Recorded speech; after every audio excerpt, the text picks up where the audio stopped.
යාළුවනේ අදත් ලස්සන කේක් එකක් හදමුද? අද මම මේ කේක් එක හදන්නේ ක්‍රිකට් තීම් එකට. ක්‍රිකට් තීම් එකට ආස කෙනෙකුට තමා මේ කේක් එක මම අද හදන්නේ. මේ කේක් එක 1 kg කේක් එකක්. අඟල් 8 තැටියෙන් තමා මම මේ කේක් එක බේක් කරගත්තේ. වැනිලා වලින් තමා මම මේකට ෆ්ලේවර්ස් එක දැම්මේ. මුලින්ම අපි කේක් එක සෑන්ඩ්විච් කරගෙන ඒක ක්‍රම් කෝට් කරගෙන ඒක සෙකන්ඩ් කෝට් එක ෆයිනල් කෝට් එක අපි ඇප්ලයි කරගන්නවා.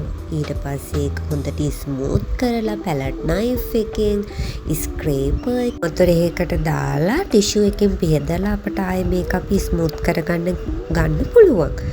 ඊට පස්සේ මම මේ කේක් එකට මාස්මෙලෝ ෆොන්ඩන්ට් වලින් හදාගත්ත අඟල් 6 තැටියේ රවුමට අරගත්ත රවුමක් හදාගත්තා. ඊට පස්සේ අපි ග්ලාස් නොසරල් එකෙන් ඒ රවුම වටේටයි කේක් එකේ වටේටයි අපි දාගත්තා. මාස්මෙලෝ ෆොන්ඩන්ට් එකෙන් හදාගත්ත ටොපර්ස් ටිකත් මම මේකේ එකතු කරගත්තා. බලන්නකො කේක් එකේ ලස්සන